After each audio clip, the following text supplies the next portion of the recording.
జై హో బీసీ అంటూ అన్ని పార్లమెంట్ అసెంబ్లీ స్థానాల్లో కార్యక్రమాలకు సిద్ధమయ్యారు. వివి గురుమూర్తి గారు నమస్తే అండి. బ్రేక్ఫాస్ట్ న్యూస్ కి స్వాగతం.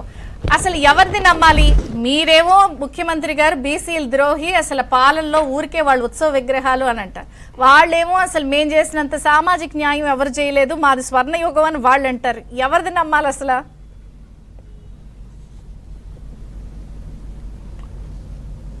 మీకు ప్యానెల్లో ఉన్నటువంటి మిత్రులకి, ఏబిఎన్ ప్రేక్షకులకి హృదయపూర్వక నమస్కారాలు.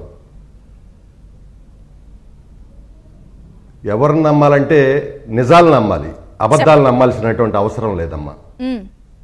ఎందుకు చెబుతున్నానంటే ఈ మాట, జగన్మోహన్ రెడ్డి ఇందాక శ్రీనివాస్ గారు ఒక మాట చెప్పాడు. బీసీలకు రాజ్యాధికారం ఇచ్చినటువంటి మహోన్నత వ్యక్తి అన్న నందమూరి తారక రామారావు గారు.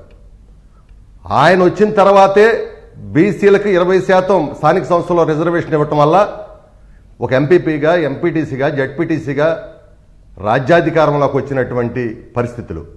డాక్టర్ బాబాసాహెబ్ అంబేద్కర్ గారు ఎస్సీ ఎస్టీలకు రాజ్యాధికారం ఇస్తే బీసీలకు రాజ్యాధికారం ఇచ్చినటువంటి మహోన్నత వ్యక్తి మా దేవుడు ఎన్టీ రామారావు గారు. అందుకు ఉదాహరణ నేను. మా తండ్రి గారు బీసీ కులవృత్తి అయినటువంటి కల్లు గీత కార్మికుడిగా ఉంటే నేను ఒక ఎంపీపీగా వచ్చానంటే అది ఎన్టీ రామారావు గారు మాకు ఇచ్చినటువంటి అవకాశం. ఎన్టీ రామారావు గారు 20% చేస్తే దాన్ని చంద్రబాబు నాయుడు గారు 33% చేశారు. కానీ ఈ జగన్మోహన్ రెడ్డి వచ్చిన తర్వాత 33% 23%కి తగ్గించాడు. అంటే 16,800 మంది రాజ్యాంగబద్ధంగా, చట్టబద్ధంగా వచ్చినటువంటి పదవులకి దూరం అయ్యారు. చెప్పండి, ఇది మాకున్నటువంటి హక్కును హరించటం కాదా? మీరు అన్నారు ఇంత నోటితో చెప్పి నొసలతో ఎక్కిరించటం అంటే అది కాదా? అంతేకాదు, మా సప్లాన్ నిధులు 74,000 కోట్ల నిధుల్ని వాళ్ళ దారి మళ్లించారు. 30 సంక్షేమ పథకాలని రద్దు చేశారు. ఆనాడు తెలుగుదేశం హయాంలో మేము దాదాపుగా 4 లక్షల మందికి 3,000 కోట్ల రూపాయలతో బీసీ కార్పొరేషన్ ద్వారా మరి వాళ్ళ యొక్క వ్యక్తిగతంగా వాళ్ళు వ్యాపారాలు చేసుకోవడానికి ఉపయోగపడ్డాం. అదేవిధంగా కుల వృత్తుల కోసం 1000 కోట్లు కేటాయించి ఆదరణ పథకాన్ని ఇచ్చాం.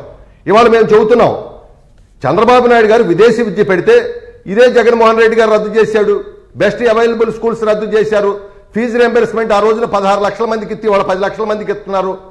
మరి పాఠశాలని మరి కలపటంలో భాగంగా, అంటే మెడ్జి చేయటంలో భాగంగా 3,000 పాఠశాలను రద్దు చేశారు. అదేవిధంగా ఉన్నత విద్యా శిక్షణను రద్దు చేశారు. ఈ విధంగా విద్యాపరంగా మాకు రావాల్సినటువంటి అవకాశాలను రద్దు చేశారు, నిధులను రద్దు చేశారు, అదేవిధంగా రిజర్వేషన్ రద్దు చేశారు. ఇంకొక పక్క చూసుకుంటే ఈ ముఖ్యమంత్రి వచ్చిన తర్వాత దాదాపుగా 100 మందిని చంపేశారు. 100 మందిని చంపారు. 650 మంది మీద అక్రమ కేసులు పెట్టారు. అదేవిధంగా 3,000 మంది ఆస్తుల నష్టం కానీ, అక్రమ కేసులు కానీ బనాయించడం జరిగింది. సాక్షాత్తు మీరు చూశారు, మా రాష్ట్ర అధ్యక్షుడు అచ్చెన్నాయుడు గారు ఏం పాపం చేశాడు, కొల్లు రవీంద్ర గారు ఏం పాపం చేశారు, యనమల రామకృష్ణుడు గారు ఏం పాపం చేశారు, అయ్యన్న పాత్రుడు గారు ఏం పాపం చేశారు. మేము గన్నవరం వెళ్ళేందుకు మా మీద 12 రోజులు రాజమండ్రి జైలు పెట్టారు మాలాంటి వాళ్ళు కూడా. అంటే జైల్లో పెట్టడమే కాదమ్మా, సాక్షాత్తు ఈ మా పక్కన ఉన్నటువంటి గుంటూరు జిల్లాలో రేపల్లెలో అమర్నాథ్ అనేటువంటి ఒక చిన్న బిడ్డ, 10వ తరగతి చదువుకునే బిడ్డ, ఆ బిడ్డ ఏం పాపం చేశాడమ్మా? కేవలం వాళ్ళ అక్కని ఏడిపిస్తున్నాడని చెప్పి వెళ్ళి చెబితే ఇదే జగన్మోహన్ రెడ్డి బంధువులు ఆ బిడ్డని నడి రోడ్డు మీద పట్ట పగలు నోట్లో పుస్తకాలు పెట్టి రాడ్డులతో కొట్టి బతికొండంగానే పెట్రోల్ పోసి చంపారమ్మా. ఈ బాధలు ఎవరమ్మా? మా బీసీ బిడ్డలమ్మా. ముఖ్యమంత్రి గారు ఏమంటున్నారు? అసలు సామాజిక న్యాయం మేమే చేసాం, 56 కార్పొరేషన్లు, పాలక మండళ్లు, పదవులు, రాజ్యాధికారం. రేపొద్దున అసలు చూడండి, నేను సొంత సామాజిక వర్గాన్ని కూడా లెక్క చేయట్లేదు, ఆ ప్లేసుల్లో కూడా నేను బీసీలకి టికెట్ ఇస్తున్నానంటే నాదా ప్రేమ మీదా అని అడుగుతున్నారు. బాగా చెప్పారమ్మా. జగన్మోహన్ రెడ్డి గారు అసలు ఆయన జగన్మోహన్ రెడ్డి గారు ఎట్లా చెబుతాడో తెలుసమ్మా? జగన్మోహన్ రెడ్డి గారు నా బీసీలని ఎక్కడి నుంచి వస్తాయంటే ఇక్కడి నుంచి వస్తుంది, గొంతుకాడి నుంచి వస్తుంది, కింద నుంచి రాదు. ఎందుకు రాదంటే 55 కార్పొరేషన్లు ఇచ్చారమ్మా. ఎంత అవమానకరం! 55 కార్పొరేషన్ 1 రూపాయి ఇచ్చారా? ఛాలెంజ్ చేస్తున్నా. బీసీ కార్పొరేషన్ నుంచి 1 రూపాయి ఇచ్చాడు ఈయన. మా నిధులన్నీ ఏమైపోయినాయి చెప్పమనండి. మా నిధులన్నీ ఏమైపోయినాయి? 75,000 కోట్ల నిధులు దారి మళ్ళీ ఇచ్చారు.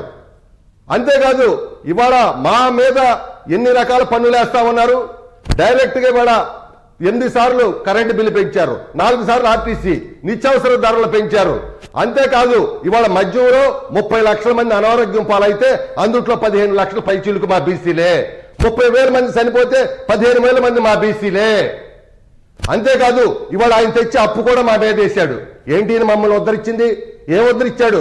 ఇవాళ ఒక్కటే, జగన్మోహన్ రెడ్డి సీట్లు మార్చడం కాదు, బీసీలు మార్చడం కాదు, ఎస్సీలు మార్చడం కాదు, జగన్మోహన్ రెడ్డినే మార్చాలనుకుంటున్నారు.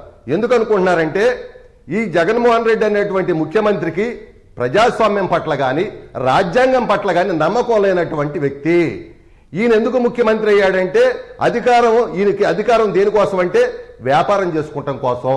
కాబట్టే ఇవాళ ఇసుకలో కానీ మట్టిలో కానీ ల్యాండ్ శాండ్ వైన్ మైన్లో సంవత్సరానికి 1 లక్ష చొప్పున 4.5 లక్షల కోట్లు హోల్సేల్ గా ఆయన కొట్టేస్తే కింద ఉన్నటువంటి మంత్రులు కానీ ఎమ్మెల్యేలు కానీ రిటైల్ గా మంత్రులు 5,000 కోట్లు, ఎమ్మెల్యేలు 1000 కోట్లు ఈ విధంగా కొట్టేసి జనం డబ్బు కొట్టేసి ఇవాళ ఈయనేదో మార్చి బీసీ సాధికారత అన్నాడు. ఎక్కడుందమ్మా ఈయన సాధికారత? నేను అడుగుతామన్నా. బీసీ సాధికారత ఉంటే 55 కార్పొరేషన్లకు నువ్వు నిధులు ఎందుకు ఇవ్వలేదయ్యా? బీసీ సాధికారత ఉంటే మరి ఇవాళ ఆ 5 ప్రాంతాల్లో 5గురిని నీ దొరల్లో పెట్టుకున్నావు, నీ పెత్తందారిని రెడ్డి సామాజిక దొరల్లో పెట్టుకుని పరిపాలిస్తున్నావు. ఒక్క బీసీ లేడు అందుట్లో. ఎందుకు నీకు బీసీ సాధికారత ఎక్కడుందో చెప్పమన్నాడు. నేను అడుగుతున్నా. ఇవాళ నేను అడుగుతున్నా, తిరుపతి దేవస్థానం కానీ, ఏపీఐఐసి కానీ, తర్వాత హౌసింగ్ కార్పొరేషన్ కానీ, తొడా కానీ ముఖ్యమైనటువంటి కార్పొరేషన్లన్నీ నీ సామాజిక వర్గంకి ఇచ్చుకున్నావు. ఎక్కడుంది సాధికారత నేను అడుగుతున్నా. కానీ తెలుగుదేశం హయాంలో టీటీడీ చైర్మన్ మేము ఎవరికి ఇచ్చాం? ఆ రోజున యాదవ్ సామాజిక వర్గానికి చెందినటువంటి సుధాకర్ యాదవ్కి ఇచ్చాం. హౌసింగ్ కార్పొరేషన్ ఎవరికి ఇచ్చాం? వరల రామయ్య గారికి ఇచ్చాం. అదేవిధంగా నీటిపారుదల శాఖ చైర్మన్ ఎవరికి ఇచ్చాం? కేఈ ప్రభాకర్కి ఇచ్చాం. అదేవిధంగా పోలీస్ హౌసింగ్ ఎవరికి ఇచ్చాం? నాగుల మీరాకి ఇచ్చాం. అట్లా మేమందరం బీసీలకి ఇచ్చాం. అది సాధికారత అంటే. జగన్మోహన్ రెడ్డి సాధికారత బస్సు యాత్ర కూడా చేస్తా ఉన్నాడు. ఈయన సాధికారత ఎంత అంటే నేతి బీరకాయలో నెయ్యి ఎంత ఉందో ఈయన సాధికారత అంత ఉందో.